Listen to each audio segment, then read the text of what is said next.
The crystal chime of a silver spoon against a vintage wine glass was the sound of my life shattering, though the man holding the spoon believed he was the one finally breaking free.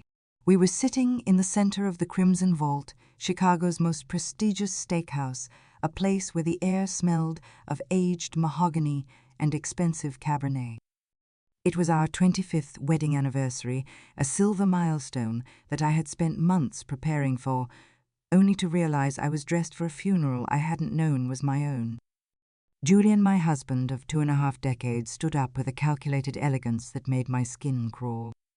The restaurant, packed with the city's elite, fell into a hushed expectancy as they turned toward the handsome man in the charcoal suit. Julian didn't look at me with the warmth of a partner who had shared 1,000 rainy mornings and 3 decades of secret. Instead, his eyes were as cold as the ice chilling our champagne. He cleared his throat, his voice projecting with a practiced authority that ensured every waiter and socialite heard his next word. "I want a divorce," he announced, the words hanging in the air like a guillotine. "I have found someone younger, someone who truly understands the man I have become rather than the man I used to be." The silence that followed was suffocating, a heavy blanket of collective shock from the surrounding tables. I felt the heat of 100 sympathetic and curious stares burning into my neck. My heart, which should have been hammering in my chest, felt strangely still, almost frozen in a state of crystalline clarity. I looked up at him, noting the smug curve of his lips and the way he adjusted his silk tie, waiting for me to crumble to weep or to beg for an explanation. Instead, I felt a surge of something ancient and powerful stirring in my gut. I reached for my own glass, my hand steady as a surgeon's, and took a slow, deliberate sip of the vintage red. Then I smiled. It wasn't the fragile, trembling smile of a victim, but the razor-sharp grin of a woman who had already seen the cards he was holding. "Perfect timing, Julian," I said, my voice carrying through the room with a melodic strength that made his confident smirk falter. "Truly perfect." I slowly twisted the diamond band from my finger, the ring he had given me when we were both young and full of foolish promises, and I let it drop into my half-full glass of wine with a muted splash.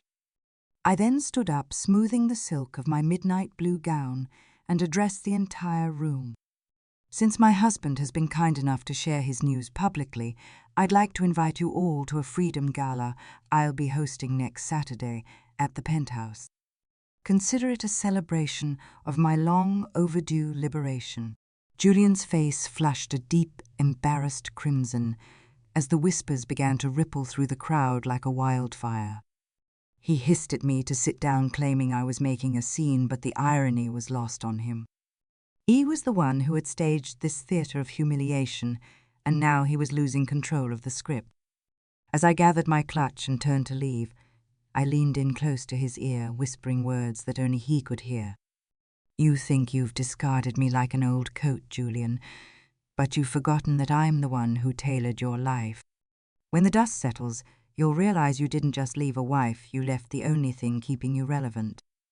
I walked out of that restaurant with my head held high, the rhythm of my heels on the marble floor sounding like a countdown.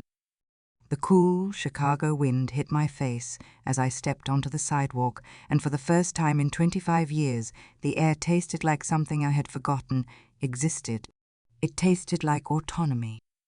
The drive back to our sprawling estate in Lake Forest was a journey through a landscape of memories that were rapidly being rewritten. Julian and I had met when I was 23, a bright-eyed architecture student, and he was a 30-year-old rising star in real estate development. We were the golden couple of our circle, the duo that everyone assumed would grow old together in a haze of sunset cruises and grandchildren. But as the miles slipped past the car window, I allowed myself to acknowledge the cracks I had spent years meticulously filling with silence and denial. The distance hadn't started a few months ago. It had been a slow, glacial erosion. It was the way he had stopped asking about my day, the way he started taking his phone into the shower, and the subtle biting comments about my age that he disguised as jokes. He had become a stranger who occupied the same bed, a man whose ambition had long ago consumed his capacity for empathy. I recalled the moment exactly 7 months prior when the first seed of suspicion had taken root. Julian had returned from a business trip to Dubai, and as I was unpacking his suitcase, a small embossed card had fluttered out from the pocket of a blazer. It was a receipt for a boutique jewelry store I didn't recognize, detailing the purchase of a sapphire necklace that had never graced my neck. When I had confronted him, he had laughed it off, claiming it was a gift for a client's wife that his assistant had handled. I had wanted to believe him. I had needed to believe him because the alternative was a void I wasn't ready to face. But the seed had grown. I began to notice the scent of a perfume that wasn't mine lingering in his car, a heavy floral scent that smelled of desperation and youth. I saw the way he looked at his reflection in the mirror, searching for the man he used to be and resenting me for being the witness to his aging. By the time I pulled into our driveway, my mind was sharp and cold. I went straight to my study, a room filled with sketches and blueprints that Julian had always dismissed as a hobby. I opened the hidden drawer in my mahogany desk and pulled out a cream-colored envelope that had arrived 3 months ago. It was from the estate of my great-uncle Silas, a man Julian had always mocked as a penniless recluse. Silas had been a brilliant, eccentric investor who had lived in a modest cottage in Maine, far from the glittering social circles Julian craved. When Silas passed away, the world was shocked to discover he had been a silent partner in several of the country's largest tech firms. He had left his entire fortune to me not because we were close, but because he had seen something in me during our few encounters.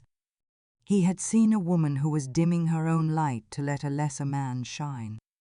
The inheritance was staggering, a sum that dwarfed Julian's entire real estate portfolio, and I had kept it a secret. I had wanted to tell him to celebrate our newfound security, but a voice in the back of my mind had told me to wait. It was the voice of a woman who knew her marriage was a house of cards. The following morning, the reality of Julian's betrayal took on a new, more sinister shape. I had spent the night in the guest room listening to the silence of the house, and as the sun began to bleed over the horizon, I knew I needed to identify the woman Julian had chosen. I didn't have to look far. Julian had always been a creature of habit, and his arrogance was his greatest weakness. He didn't think I was smart enough or brave enough to investigate him. I took a cab to his office downtown, a gleaming glass tower that bore his name in bold silver letters. I knew his schedule by heart. He would be in his morning briefing, leaving his private office unattended. The receptionist, a woman who had worked for him for 15 years and who had always liked me more than her boss, gave me a knowing, sympathetic look as she buzzed me through. I stepped into Julian's office, the air thick with the scent of his expensive cologne. His desk was a monument to his ego, covered in awards and photos of himself shaking hands with politicians. I moved to his computer, but it was his personal tablet lying carelessly on the leather sofa that held the truth. It wasn't even locked. Perhaps he wanted to be caught, or perhaps he simply didn't care anymore. I opened the messaging app and felt a cold wave of nausea wash over me as I saw the name at the top of the list. Genevieve. My breath hitched in my throat. Genevieve Walsh. My best friend. My maid of honor. The woman who had been by my side through my father's illness and my mother's funeral. The woman I had shared every secret with for 2 decades. The messages were a visceral record of a betrayal that went back nearly 2 years. They spoke of stolen weekends in Aspen, of late-night dinners in hidden bistros, and of a shared contempt for the life Julian and I had built. Julian had complained to her about my routines, my supposed lack of passion, and the way I made him feel old. Genevieve had responded with a poisonous sympathy, stroking his ego while sharpening the knife she was twisting into my back. They had laughed about the anniversary dinner, Julian promising her that he would make the announcement public so there would be no going back. He wanted to give her the ultimate gift, my public humiliation. I sat on the sofa, the tablet heavy in my hands, and I didn't cry. The time for tears had passed months ago. What I felt now was a cold, crystalline anger that burned white-hot. They hadn't just ended a marriage, they had attempted to erase my dignity. I didn't leave the office immediately. I took photos of every message, every flight confirmation, and every bank transfer Julian had made to Genevieve over the past 18 months. He had been using our joint investment account to fund her lifestyle, buying her a condo in the Gold Coast and a car that cost more than some people made in a decade. He had been stealing from our shared future to buy the affection of a woman who was only interested in his bank account. When I finally walked out of that building, I wasn't the woman who had walked in. I was a strategist. I called Arthur Sterling, the most feared divorce attorney in Chicago, a man known as the Shark for his ability to dismantle even the most complex prenuptial agreement. I had met him years ago at a charity gala, and he had told me then that if I ever needed him, I should call. He hadn't been talking about real estate, Evelyn, Arthur said, when he picked up the phone, his voice like gravel over silk. I saw the news on the social blogs this morning. I've been waiting for your call. I want everything, Arthur, I said, staring at the grey waters of Lake Michigan. I want the house, the accounts, and I want him to understand that he has nothing left. Arthur chuckled, a dry, mirthless sound. You don't just want a divorce, you want a reckoning. I can do that. But you should know Julian's lawyers are already moving to freeze the joint asset. He's going to try to paint you as the bitter, unstable wife. Let him, I said, a small, cold smile playing on my lip. He doesn't know about the inheritance. He doesn't know that while he's fighting for the scraps of his real estate empire, I'm sitting on a mountain of gold that he can't touch. The next few days were a whirlwind of legal maneuvers and quiet preparations. I moved my personal belongings out of the Lake Forest house while Julian was away staying in a luxury hotel downtown. I didn't answer his calls or his increasingly frantic texts. He was starting to realize that I wasn't following the script. He expected me to be at home weeping in the darkened living room, waiting for him to come and dictate the terms of our separation. When he found the house half empty, he finally showed up at my hotel, barging past the concierge in a fit of righteous indignation. He looked disheveled, his suit wrinkled and his eyes bloodshot. "You can't just leave, Evelyn," he shouted as he burst into my suite. "We have things to discuss. We have a life to divide." I was sitting by the window, a book in my lap, looking out at the city light. I didn't stand up. I didn't even look at him. There is no life left to divide, Julian. You saw to that at the Crimson Vault. I filed for divorce, and Arthur Sterling is representing me. You should have received the papers this morning. Julian froze the name of the attorney, hitting him like a physical blow.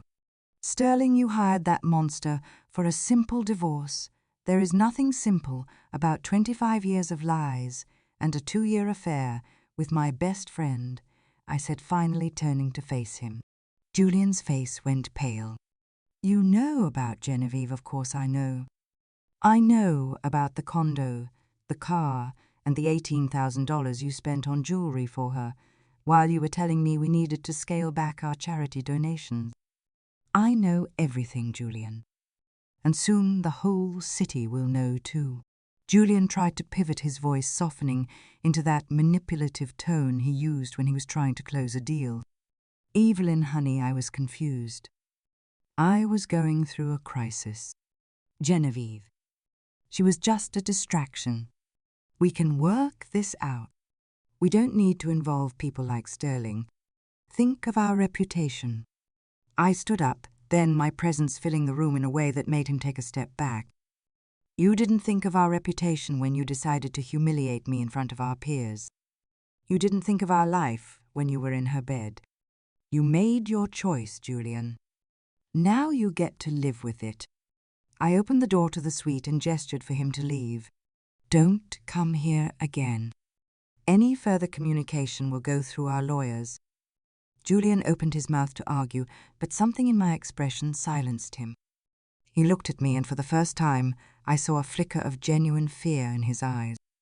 He was realizing that the woman he had married was gone, replaced by someone he didn't recognize and couldn't control. The Freedom Gala was held on a Saturday night that felt charged with electricity. I had rented the top 2 floors of the Willis Tower, a space that offered a 360-degree view of the city I had lived in my whole life. I had invited everyone, the business leaders, the socialites, the artists, and yes, even the gossip columnists. I wanted the world to see that I wasn't hiding. I wore a gown of shimmering silver, a tribute to the anniversary that should have been, but it was styled with a modern architectural edge that symbolized my new beginning. As the guests arrived, the atmosphere was one of hushed curiosity and barely contained excitement. Everyone knew about Julian's public announcement, and everyone was waiting to see how the discarded wife would respond. I stood on a small stage near the windows, the city lights twinkling behind me like a million fallen stars. The room fell silent as I raised a glass of the finest champagne. "Thank you all for coming," I began, my voice steady and resonant. "Tonight is a celebration of truth. For 25 years, I lived in a story that was written by someone else. I played the role of the supportive wife, the quiet partner, the woman who stayed in the shadows, so another could shine. But stories change. Sometimes the hero of the story turns out to be a villain, and the side character realizes she's the one holding the pen." A few people chuckled, the tension in the room beginning to thaw. "Julian has decided to pursue a new path with a younger companion." I continued, my gaze sweeping the room until it landed on Julian and Genevieve, who had arrived together thinking they could show a united front. They looked uncomfortable, surrounded by people who were now looking at them with a mixture of pity and disdain. "I wish them the joy they deserve," I said, the sarcasm subtle but unmistakable. "But tonight isn't about them. It's about the strength it takes to walk away from a lie and the courage it takes to build a life on the truth." As the music began and the guests started to mingle, I saw Arthur Sterling making his way toward me. He looked like a man who was thoroughly enjoying himself. "You certainly know how to make an entrance, Evelyn," he said, clinking his glass against mine. "Julian's lawyers are already calling me trying to settle. They're terrified of what will come out in discovery." "They should be," I said. "I want the house in Lake Forest sold, and I want the proceeds donated to the city's shelter for women. I want the investment accounts divided according to the law, and I want a formal apology for the misuse of marital funds. Julian can keep Genevieve. They're a perfect match." Arthur nodded, his eyes sharp. "And what about your inheritance?" "I'm going to use it to start my own architectural firm," I said, looking out at the skyline. "I've spent 20 years designing Julian's success. It's time I designed my own." The legal battle that followed was grueling, but I remained unshakable. Julian tried every trick in the book, from claiming he had been under duress to attempting to smear my character in the press. But Arthur was right. The evidence of his infidelity and his financial impropriety was too overwhelming. We uncovered more than just the affair. We found that Julian had been cutting corners on his development projects, using substandard materials and bribing inspectors to keep his profit margins high. When he realized that I was willing to take all of this to court, he finally broke. He signed the settlement papers in a cold, sterile conference room, his hands shaking as he put pen to paper. He had lost the house half of his business, and his reputation was in tatters.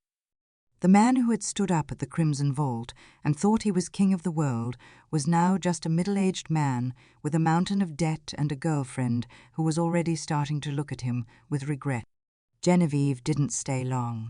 Once the luxury cars were repossessed and the Gold Coast condo was sold to pay for Julian's legal fees, her love proved to be as shallow as her character. I heard through the grapevine that she had moved to Miami, searching for a new benefactor. Julian moved into a modest apartment in a part of town he used to look down on. He tried to restart his business, but no one wanted to work with a man whose name was synonymous with betrayal and shoddy workmanship. He had traded 25 years of loyalty and a fortress of security for a few months of ego-stroking and a public spectacle that had backfired spectacularly. 1 year after the divorce was finalized, I was sitting in my new office, a sleek, light-filled space in the West Loop.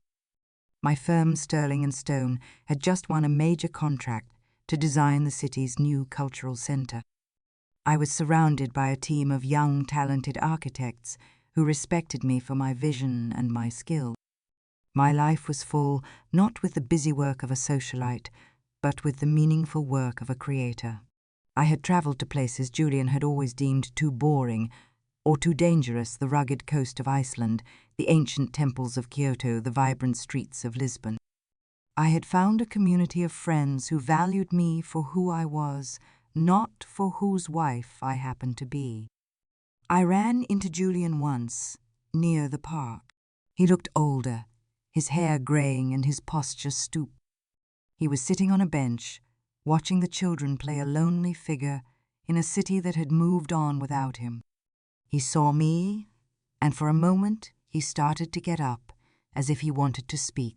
I simply nodded a polite acknowledgement of a man I used to know, and kept walking. There was no anger left in me, only a profound sense of peace.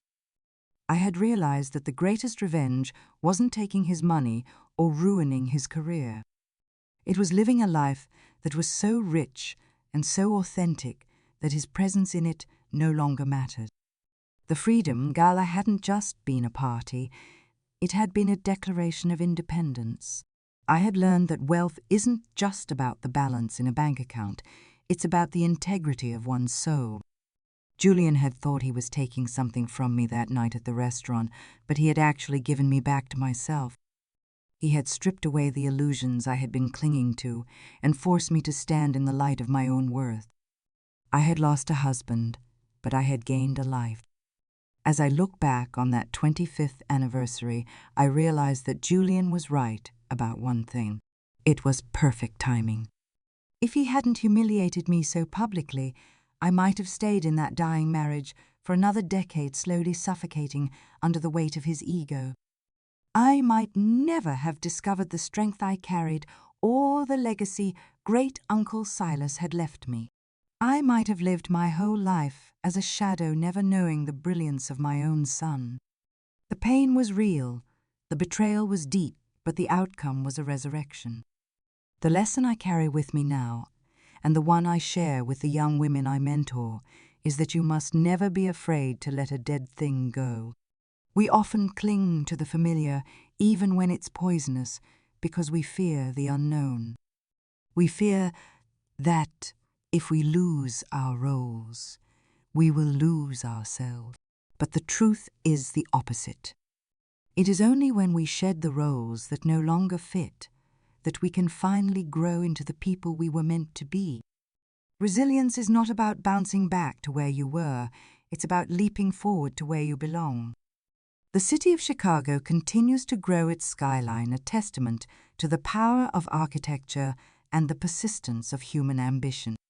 I look out at that skyline every day and see the buildings I've designed, structures that are built on solid foundations and designed to withstand the storms.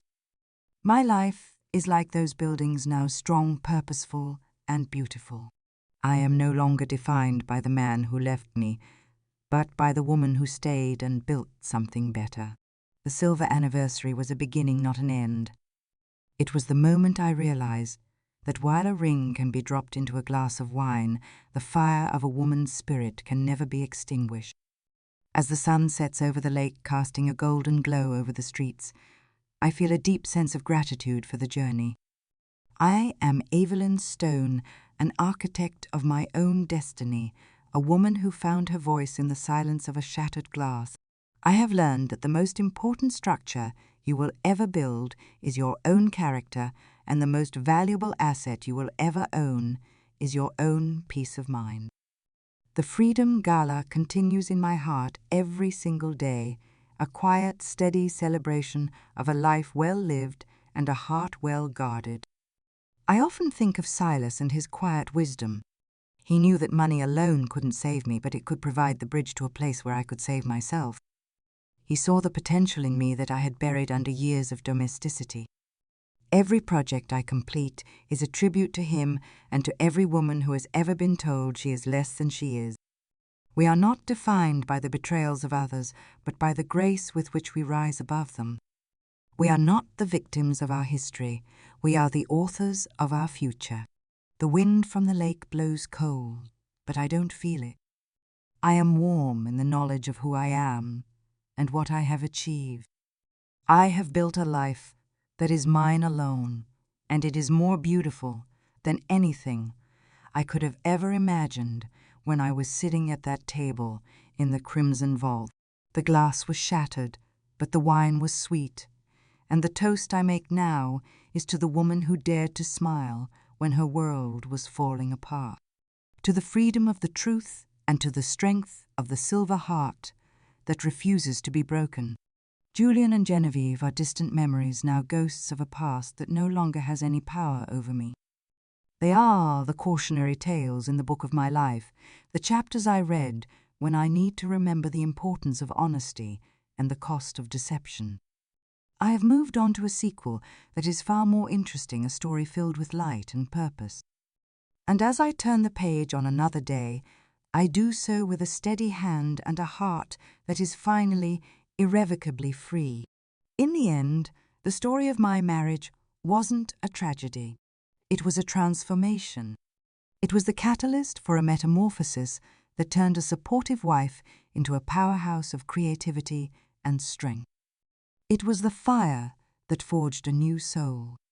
I am grateful for the chime of that silver spoon against the wineglass, for it was the sound of my awakening. I am grateful for the public humiliation, for it was the key that unlocked my cage. And I am grateful for the perfect timing of a man who thought he was ending my life only to realize he was the one giving me a brand new start.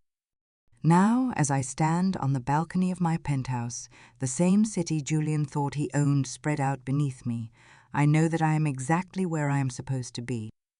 I am whole. I am powerful. And I am for the first time in my 50 years truly happy. The silver anniversary was just the beginning of the gold, and the best parts of my story are still being written, one beautiful, intentional line at a time. The Freedom Gala never truly ends. It just changes venues as I continue to explore the vast, wonderful landscape of my own independence. I have found that the most profound human lesson is that betrayal is not the end of your story unless you let it be the final word. It is a comma, a pause, a breath before the next great adventure. Your worth is not determined by the loyalty of others, but by the loyalty you have to yourself. When you choose to honor your own truth, the universe has a way of providing the resources you need to build a new world. I am the living proof that a shattered heart can be the foundation of a magnificent empire, as long as you are the one holding the blueprint. The night is quiet now, the city humming with a gentle, rhythmic energy. I take one last look at the stars before going inside. I am ready for tomorrow, ready for the challenges and the triumphs that await. I am ready for the life I have designed, a life that is as strong and enduring as the skyscrapers that reach for the heavens. I am Evelyn Stone, and I am free.